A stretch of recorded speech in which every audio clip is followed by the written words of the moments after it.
자, 주식 해설물 전문가 시원타임입니다. 반갑습니다. 자, 어저께 달러가 크게 하락하면서 급락을 보이며 상대적으로 통화상품과 안전자산이 크게 상승하는 모습 보였습니다. 자, 어저께 상당히 변칙적인 장 흐름이 유지되었었는데요. 자, 어제 그 흐름에 대한 원인 분석과 그리고 오늘 흐름에 대한 예측 잡아볼 수 있도록 하겠습니다. 자, 시작하기 전에 앞서서 오늘 발표될 경제지표 일정 같이 잡아보고 넘어가 보도록 할게요. 자, 일단 먼저 오늘 보시면은요. 일단 먼저 오늘 1월 11일이죠. 유럽의 22 유럽 중앙은행의 통화정책회의가 9시 30분에 진행됩니다. 여기에 따라서 유로 관찰에 큰 변화가 보일 것으로 기대되고 있고요. 더욱이 10시 반에 생산자 물가지수가 미국의 지표가 발표됩니다. 자, 동시간대에 주간 신규 실업수당 신청 건수 역시 같이 발표되고요. 핵심 생산자 물가지수도 같이 동시간대에 발표됩니다. 자, 이렇게 10시 반에 물가지수 그리고 고용 관련 지표가 동시간대 발표되기 때문에 상당히 큰 위력을 가질 거예요. 달러를 크게 흔들어주면서 그만큼 해외 선물 시장을 크게 흔들어준다라고 보시면 될 것 같고요. 그 시간대 주의하셔서 매매하시면 좋을 것 같습니다. 자, 어쨌든 이 지표가 발표되는 그런 질표가 발표되는 그 힘에 따라 영향에 따라서 해외 선물 시장의 움직임도 제대로 잡아볼 수 있도록 하죠. 자, 본격적으로 시작해 보겠습니다. 자, 5일 같은 경우에는 어저께 추가적인 상승을 이어가면서 63.50까지 이어졌습니다. 자, 2년 만에 진짜 오랜만에 속 시원하게 상승했는데요. 자, 이렇게 상승한 이유 뒤에는 원유 재고 지표가 어제도 하락했기 때문입니다. 감소했기 때문이죠.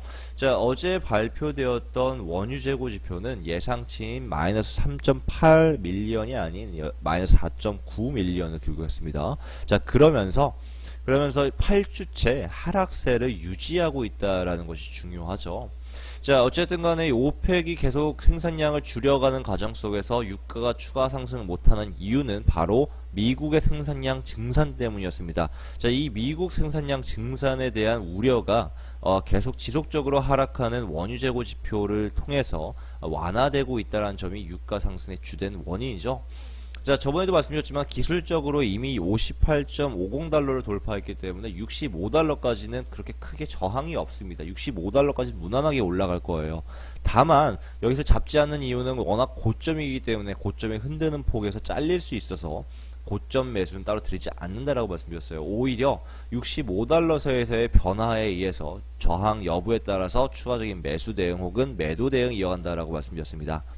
자, 지금 현재 세계 유가 수요와 생산량을 따져봤을 때 가장 안정적인 유가의 가격은 60달러 그리고 58.50달러입니다. 자, 이 가격에서 안정적으로 형성하기 위해서는 최소 65달러, 66달러까지 상승한 이후에 다시 내려와야 돼요. 자, 그렇기 때문에 어느 순간에는 다시 한 차례 내려올 겁니다. 그 순간이 65달러일지 혹은 66달러일지 좀 더 지켜봐야겠지만요.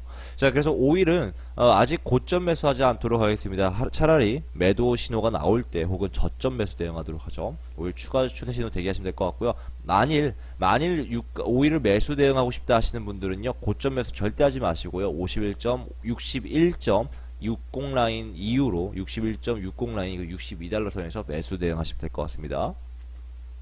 자, 다음 금. 자, 금 같은 경우에는 어저께 다이나믹한 움직임이 보여졌습니다. 장 초반 한 차례 크게 올랐다가 장 후반부에 다시 하락하면서 1315 라인 선에서 안정적으로 가격 형성하고 있죠. 자, 저희 1324 매도 진입해서 어저께 신호받아서 다 청산하셨을 텐데 수익 축하드립니다. 자, 금이 이렇게 상승 하락을 계속 이어왔던 이유는 어저께 달러가 장 초반 하락했다가 상승 반전했기 때문인데, 자, 일단 달러가 하락했던 이유 뒤에는 세 가지 이유가 크게 있습니다. 첫 번째, 일본이 양적 완화를 축소하려고 시도를 보이고 있기 때문입니다. 거기에 따라서 달러가 상대적으로 약세를 보이는 거죠. 두 번째, 중국이 미국 국채 매입 축소 가능성을 내비쳤기 때문입니다. 자, 미국의 전체 국채 규모 중에서 가장 많은 국채를 보유하고 있는 나라는 당연하게 미국이겠죠. 자국민이 가장 많은 국채를 가지고 있습니다. 두 번째로 누가 많이 국채를 갖고 있을까요? 미국의 국채를 바로 중국이에요. 중국은 세계 두 번째로 미국을 뒤이어서 미국의 달러와 그리고 미국의 국채를 보유하고 있는 국가입니다. 자, 그러한 중국이 미국 국채 매입 축소 가능성을 내비치면서 달러가 한 차례 크게 하락했던 거였죠. 자, 또한 트럼프 정부가 미국의 나프타 탈퇴의 가능성 역시 내비쳤기 때문에 달러가 한 차례 하락했습니다. 하지만 견고하게 91.50포인트는 지지선은 유지되면서 다시 반전 상승했죠. 그러면서 상승 반전 캔들을 형성했습니다. 자, 중요한 건 뭐냐면은 달러 상승 반전 캔들을 형성했고 달러는 93포인트까지 상승 돌파 예정입니다. 자, 거기에 따라서 유로와 금의 하락이 유지되겠죠. 자, 금 같은 경우에는 어저께 1325라인선 결국 돌파 실패했습니다. 1325라인선은 뭡니까? 바로 매도 추세의 중심값의 중심값이에요. 한마디로 이 하락 추세를 4등분했을 때 거기에 중심값이다. 3등분 했을 때. 자, 그렇기 때문에 어저께 이걸 돌파하지 못했다라는 것은 뭘 의미하느냐? 바로 돌파할 힘이 아직은 부족하다라는 것을 의미합니다. 자, 그래서 아직 이 돌파할 힘이 부족한 상황이기 때문에 추가적으로 힘을 모으려고 한 차례 내려올 거예요. 즉, 추가 상승하기 위한 하락이다라고 보시면 될 것 같아요. 그래서 금은 추가적으로 1300라인까지 뚫린다면은 1285라인까지 추가적인 하락이 유지될 수 있다라고 보시면 될 것 같습니다. 다만 1310라인선이 뚫렸을 때 안정적으로 다시 재차 매도 신호 드리도록 하겠습니다.